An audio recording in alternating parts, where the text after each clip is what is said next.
Hello friends, welcome to Surya's kitchen. இன்னைக்கு இந்த வீடியோவில் ரொம்ப சிம்பிளாக செய்கிற மாதிரி சூப்பரான சுவையில் அரிசி பாயாசம் எப்படி பண்ணுறது பார்க்க போகிறோம். இப்போ இந்த அரிசி பாயாசம் செய்கிறதுக்கு மெஷரிங் கப்பில் 1/3 கப் அளவுக்கு அரிசி எடுத்திருக்கேன். சாப்பாட்டு அரிசி தாங்க எடுத்திருக்கேன். இதுக்கு பதிலாக நீங்கள் பச்சை அரிசி இல்லை பாஸ்மதி அரிசி எந்த அரிசி வேணாலும் எடுத்துக்கலாம். இப்போ இந்த அரிசியை கழுவிட்டு உணர்த்தி எடுத்திருக்கேன். இப்போ இதை மிக்சர் ஜாரில் போட்டுட்டு நம்ம பொடிச்சு எடுத்துக்கலாம். ரொம்ப நைஸாக பவுடர் பண்ணி எடுக்க வேணாம். இந்த மாதிரி ரவை பதத்தில் கொஞ்சம் குருணையாகவே அரைச்சி எடுத்தால் போதும். ரொம்பவும் பெருசாக இருக்கக்கூடாது, ரவை பதத்தில் இருக்கணும்.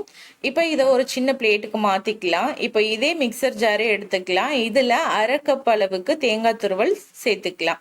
நல்லா அழுத்தி அளந்து எடுத்துக்கோங்க.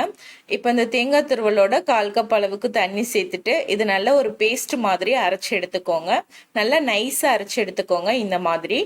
இப்போ நம்ம ஸ்டவ்ல ஒரு சின்ன குக்கர் அப்படி இல்லைன்னா ஒரு சாஸ்பேன் வச்சுக்கோங்க. இதில் 2 ஸ்பூன் அளவுக்கு நெய் ஊற்றிக்கோங்க.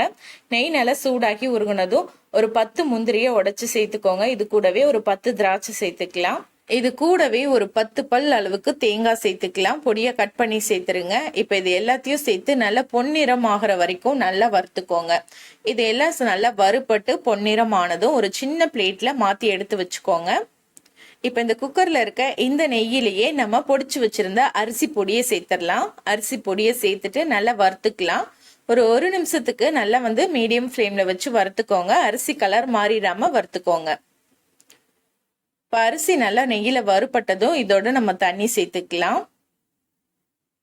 இப்போ பாருங்க, அரிசி நல்லா வறுபட்டுருச்சு. இப்போ இதோட 1 கப் அளவுக்கு தண்ணி சேர்த்துக்கலாம். 1/4 லிட்டர் அளவுடைய கப்பில் தான் நான் எல்லா அளவுகளுமே சொல்லியிருக்கேன். நீங்கள் உங்கள் வீட்டில் எந்த கப் இருக்கோ அந்த கப்பில் எல்லா அளவுகளும் அளந்து எடுத்துக்கோங்க. 1 கப் தண்ணி சேர்த்துட்டு இந்த அரிசி வேகிற வரைக்கும் நல்லா கொதிக்க வச்சுக்கலாம். ஒரு 2 நிமிஷத்துலேயே அரிசி நல்லா வெந்துடும். அரிசி நல்லா வெந்து வந்ததுக்கு அப்புறமா நம்ம அரைச்சி வச்சிருக்க தேங்காய் விழுது சேர்த்துடலாம். தேங்காய் விழுது சேர்த்துட்டு அந்த ஜார்லேயே கொஞ்சமா தண்ணி ஊற்றி நல்லா கலந்து விட்டு சேர்த்துருங்க. சேர்த்துட்டு இது நல்லா கலந்து விட்டுக்கோங்க. இப்போ இந்த தேங்காய் அரிசி எல்லாம் சேர்ந்து ஒரு 2 நிமிஷம் இது நல்லா கொதிச்சு வரட்டும். அப்போதான் இது நல்லா கொதிச்சு வரும்போது இதுல இருக்க அந்த பச்சை வாசனை எல்லாம் போகும். இப்போ ஒரு 2 நிமிஷம் நல்லா கொதிச்சு வந்துருச்சுங்க. கொதிக்கும் போதே இடையில கரண்டி வச்சு கிளறி கொடுத்துக்கோங்க. அப்போதான் அடிப்பிடிக்காம இருக்கும். இப்போ இதோட நம்ம 1 கப் அளவுக்கு காய்ச்சி ஆற வச்ச பால் சேர்த்துக்கலாம். நான் இன்னைக்கு பாக்கெட் பால் தான் எடுத்திருக்கேன். இதுக்கு பதிலாக நீங்கள் தேங்காய் பால் கூட எடுத்துக்கலாம். இப்போ பால் சேர்த்துட்டு இது நல்லா கலந்து விட்டுறலாம். பால் சேர்த்ததுக்கு அப்புறம் பார்த்தீங்கன்னா ரொம்ப தண்ணியாக இருக்க மாதிரி இருக்கும். ஸோ இந்த கன்சிஸ்டன்சியில தான் இருக்கணும்.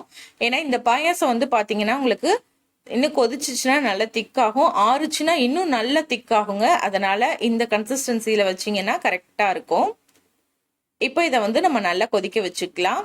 இப்போ இந்த பாயாசத்துக்கு நம்ம இனிப்பு சேர்த்துக்கலாம். இனிப்புக்கு நான் இன்னைக்கு வெள்ளை சக்கரை தான் எடுத்திருக்கேன்.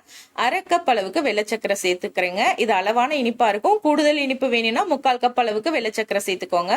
கூட வாசனைக்கு அரை ஸ்பூன் ஏலக்காய் தூள் சேர்த்துட்டு நம்ம நெய்யில வறுத்து வச்சிருந்த முந்திரி பருப்பு திராட்சை இதையும் நம்ம சேர்த்து விட்டுட்டு நல்லா கிளறி விட்டுக்கலாம். ஒரு 2ல இருந்து 3 நிமிஷம் மட்டும் இது நல்லா கொதிக்கட்டும். இது நல்லா தளன்னு கொதிச்சு அடங்கினதும் ஸ்டவ் ஆஃப் பண்ணிடலாம். ஒரு 2 நிமிஷம் கொதிக்க வச்சா போதும், ரொம்ப நேரம் தேவையில்லை. ஒரு 10 நிமிஷத்துலேயே நம்ம இந்த பாயசத்தை ரெடி பண்ணி எடுத்துடலாம். ரொம்ப ஈஸியாகவும் இருக்கும், நல்ல சுவையாகவும் இருக்கும். கண்டிப்பாக ட்ரை பண்ணி பாருங்க. இப்போ அவ்வளோதான், கொதிச்சு வந்துருச்சு. ஸ்டவ் ஆஃப் பண்ணிடலாம். இப்போ இந்த பாயசத்தை நல்லா சுட சுட நீங்கள் அப்படியே சர்வ் பண்ணலாம். சாப்பிட்றதுக்கு ரொம்ப டேஸ்ட்டாக இருக்கும். இப்போ பாருங்க, நல்லா கொதிக்க அடுப்பை விட்டு இறக்குனதும் நான் ஒரு பவுலுக்கு மாற்றிருக்கேன். இந்த அளவுக்கு தண்ணியாக இருக்குது. இது கொஞ்சம் ஆறுச்சுன்னா இன்னும் நல்லா திக்காயிரும். அப்போ உங்களுக்கு கரெக்டாக இருக்கும். இப்போ பாருங்க, இன்னுமே இது நல்லா சூடாக தான் இருக்கு. சரியான கன்சிஸ்டன்சில வந்துருச்சு.